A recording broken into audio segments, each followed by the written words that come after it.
This week's 3D letter is the letter H. So we're going to start with a vertical line segment.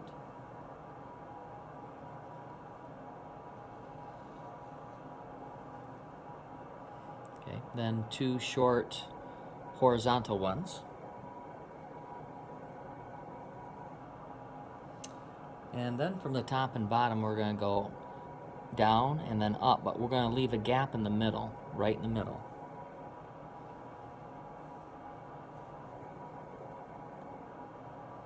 Okay, and at this point it should have symmetry. You should be able to draw a line of symmetry right through here, fold it, and it should match up perfectly. Okay, well, as perfectly as it could with our drawing. Okay, now from here we're going to go across horizontally, and then from here we'll go across horizontally. Okay, it's still symmetrical, right? You could draw that line of symmetry, use the fold test, and match it up perfectly. Okay, now we'll go up to the top here, and then down to the bottom here, and it would still be symmetrical. Okay, go across with a short line segment here, about the same width as this one, and then the same distance across here. So still looks symmetrical, doesn't it? And then we go ahead and connect our two endpoints, and we have our block H.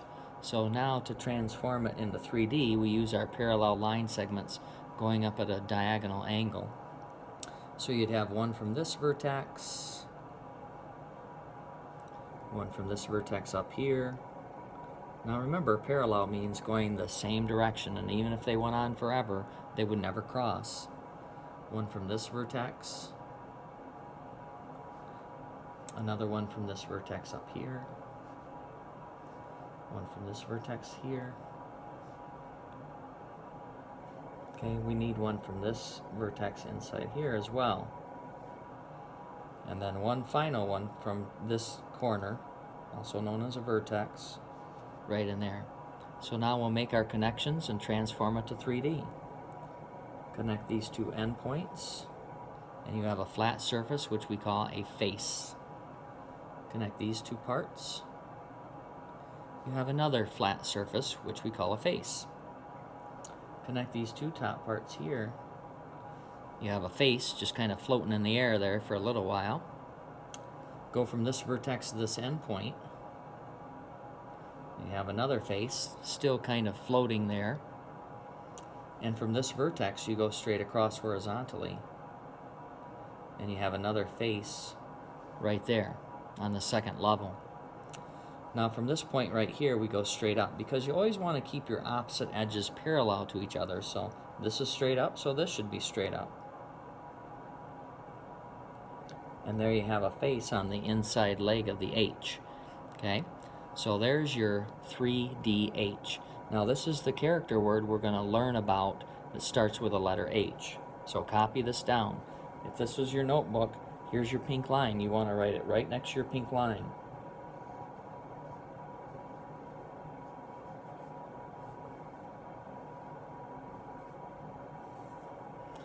Okay, you can see the word is humble.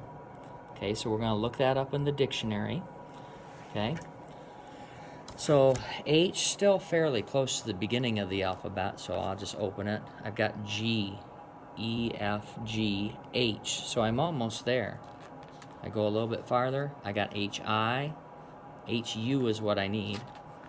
So I've got H-U, and I see hug and I see huge, but I need to turn to the next page. I see humble right away. It gives several definitions for humble. One of them is modest, not proud. That's a pretty good definition of good character. If you're not proud, you know, in a certain way, that's a good thing, really. The other definition is plain. That doesn't really sound like a character word, but it is another definition of humble. The third one, I think this is the one that we're looking for. Respectful and courteous. Respectful and courteous. That sounds like good qualities to have. Okay, so let's go ahead and write that. Okay, so right after the underline part, you're going to go ahead and write your definition. So First part is respectful.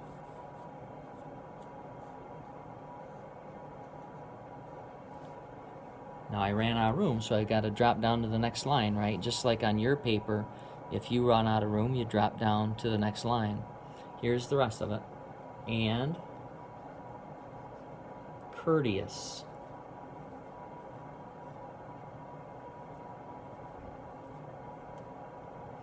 So if you're a humble person, you're respectful and courteous. Okay, you respect others. You don't try to make yourself look better than everybody else. Okay, you try to make the other person feel like they're the ones that you're thinking about. So a humble person, they don't, go around beating their chest all the time, trying to make a scene, look at me, look at me, look at me. They're just the opposite. They're respectful and they're courteous to others. Okay? So this is a very good quality to have, and lots of people will want to be around you if you display this quality a lot. So try to be humble. Try to use it in your language, try to use it in your writing, but more important than anything, try to use it in your life.